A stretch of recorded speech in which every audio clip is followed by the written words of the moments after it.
Nigga, and it's like that. Welcome back. It's your host with the most funny cash, nigga. We finna get into this new nigga. His name is Big Evil, nigga. I ain't never heard it. I mean, I never really heard this nigga until I restart getting into this shit. So I'm really finna learn about this nigga right with y'all. But I keep hearing his name and to see what's up with the nigga. Big Evil. Big Evil. Big Evil. What did you do to earn it? Can't say. Statute of time limitations haven't run out on that yet. Man, Evil, we was in the pen together. So Evil came up to me and Sinister from Swan, and Evil, all of them, they was doing their thing, worshiping the devil. Clemon Johnson, better known as Big Evil, was one of the wildest gangsters to ever come out of. That nigga just said he was worshiping the devil. He just said he was worshiping the devil. Wait, what? Hold up.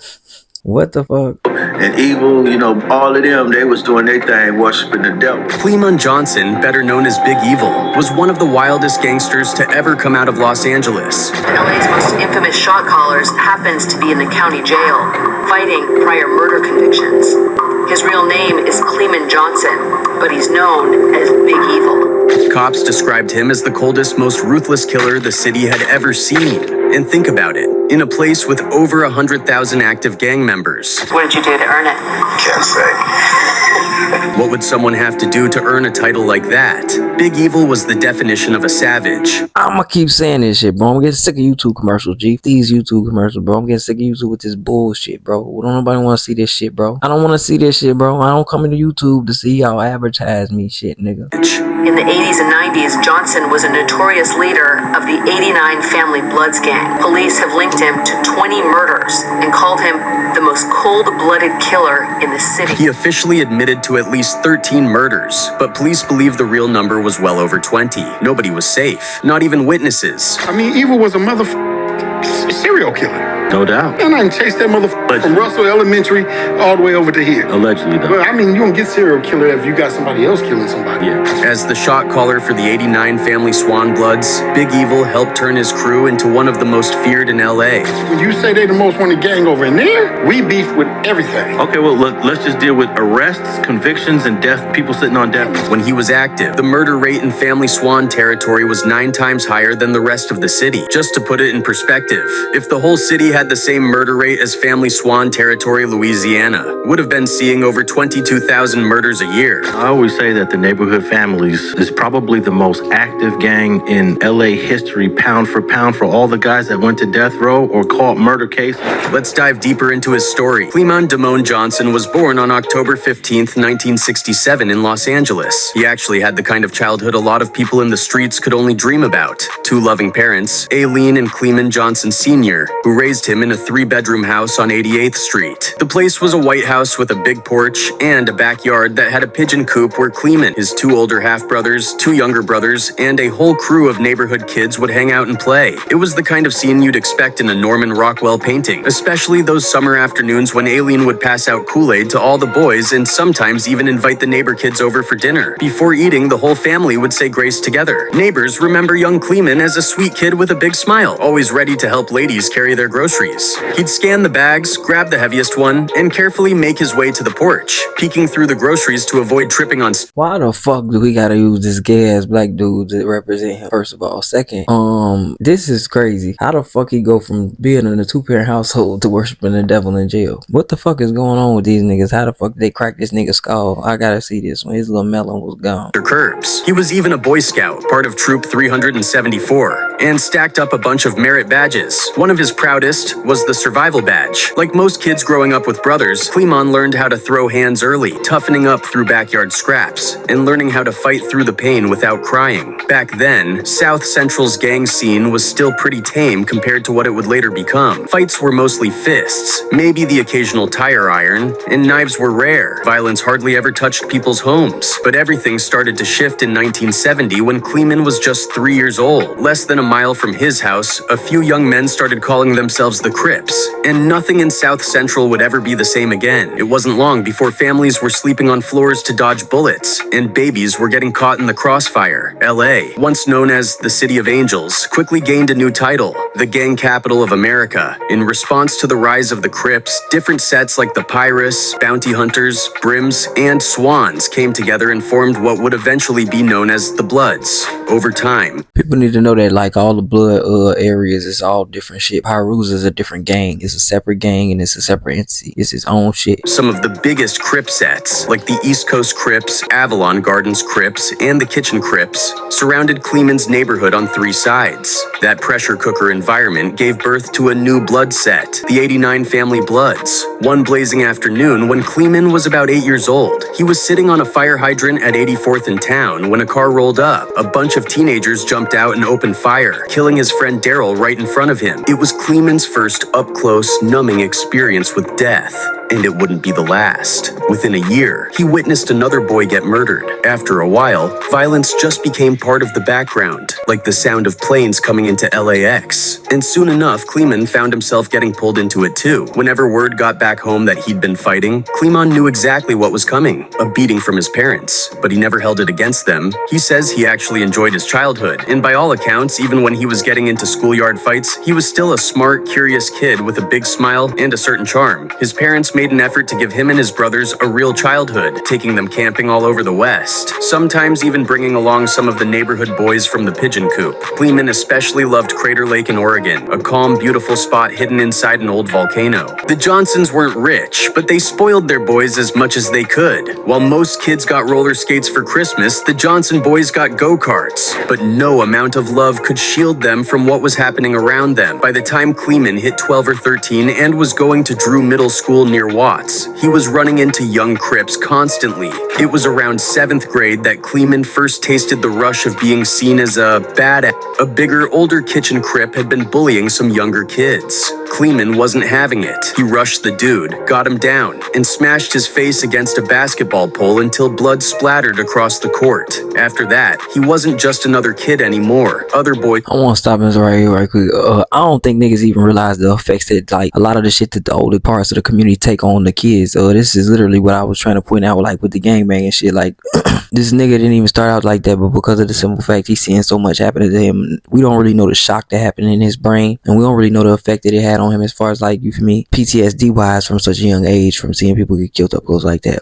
So I'm quite sure he probably got tired of seeing that shit, like, to a point where that's probably why he just did what he did in defense of them kids. But, like, if you want to call it hopping off the porch, I ain't gonna say it's hopping off the porch. He was actually, I mean, he just went loose, like, pretty much, but he was on defense of some kids, bro. But he just got tired of seeing the bullshit happen and probably wanted to do something about it as far as, but you get trapped in that cycle trying to get off or get away and, like, trying to, like, fight against it. And it's like, it's hard for a lot of niggas to do that in life. It's hard for a lot of niggas to get a good foot in their own community. It's actually fucked up that you see literally a childhood turn into a monster. Up to him. Some of the girls noticed too. The battle for Kleeman's life had officially started, nearly 2 decades before he'd find himself facing the death penalty. From that point on, it was like his family and the streets were locked in a tug of war over him. His parents were pulling with love and steady guidance, but the 89 Family Bloods were yanking back hard, fueled by adrenaline, power, and fear. Eventually, the gang won. Kleeman started hanging out with older, tougher men, most of them ex-cons,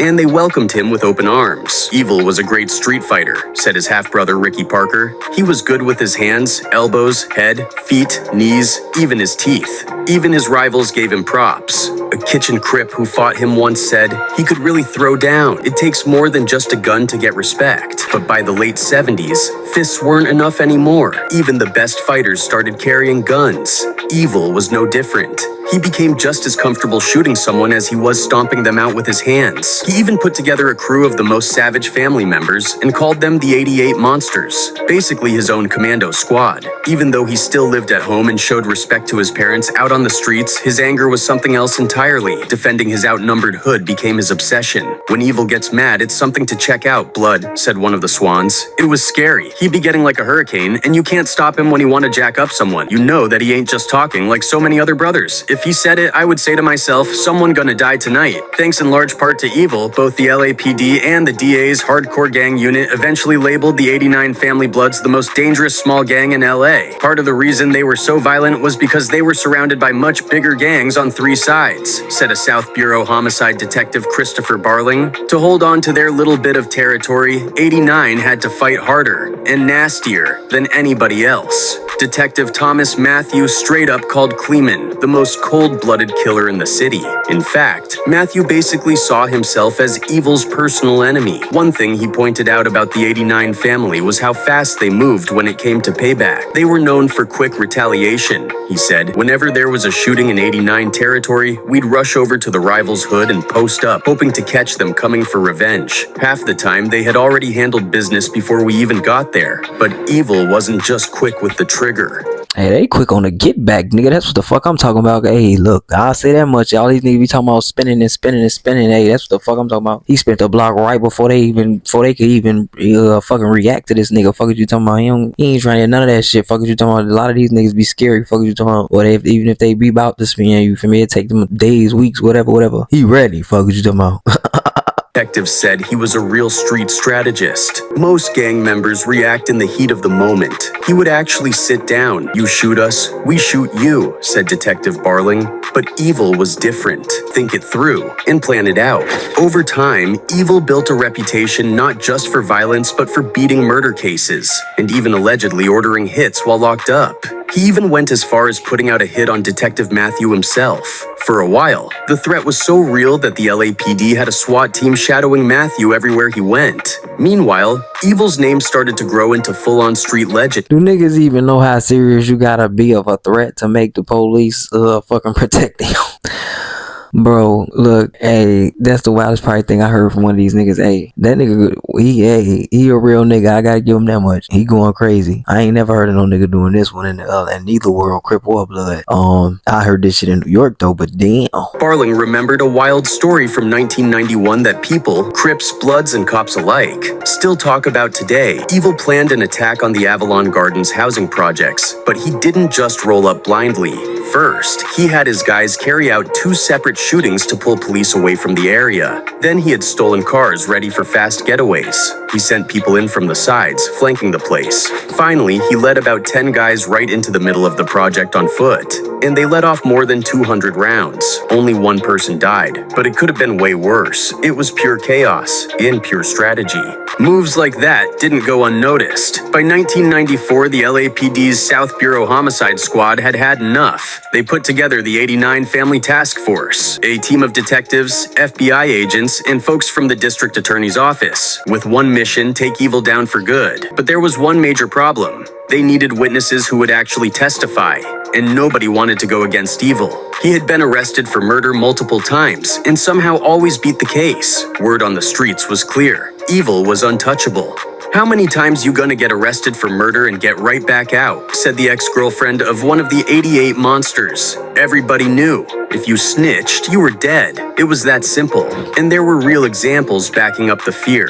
In 1994, Gloria Lyons agreed to testify after seeing an 89 family member kill someone, and she was murdered. Georgia Denise Jones also testified in the same case. She ended up dead too. 2 years earlier, Albert Sutton was lined up to testify in another murder trial, and he got killed before he could take the stand. But eventually, detectives caught a break. In the Loggins and Burwatt murders, they found Freddie Jelks, a guy facing life in prison for his own case. Jelks agreed to flip. In court, he testified that Evil had ordered the killings. This time, the jury wasn't playing around. They convicted Evil and sent him straight to San Quentin's death row. As of 2023, reports said Big Evil had technically become eligible for parole after serving more than 25 years. But it doesn't look like he got it, because he's still sitting behind bars today. I want to say this, bro. That nigga going crazy, okay? He took out all the witnesses. This is exactly what niggas be meaning when they say stop the fucking snitching, nigga. Stop the snitching, nigga. Stop the snitching. But they ain't doing that no more. This is back in the day. Look, I want to say this because it's really not no joke. This man is a product of his environment, and like this is an example of what the fuck this shit really be doing to the community for real. And this is exactly how we be destroying ourselves and fucking ourselves up, because we destroying the future without even noticing it, by fucking up the kids and getting the kids all involved and them seeing these things and experiencing these things and going through these things and having to deal with these things growing up. Colors, flags, and all this other bullshit, whatever signs, whatever, all that. Like it just affected him to that point where it's just not even just him, but I know so many other people have already gone off that ledge of just doing shit and reacting. But y'all let me know what the fuck y'all think. I ain't gonna lie, I kind of fuck with bro. But he killed a lot of women. I ain't gonna lie, I'm really kind of anti all of that when it comes to that. I'm gonna leave the link in the description. You know what I'm saying? Y'all let me know what y'all think in the comments. I'm out. Peace. Hey, gotta know your purpose. Understand what worth is. places lurking, observing, trying to close your curtain.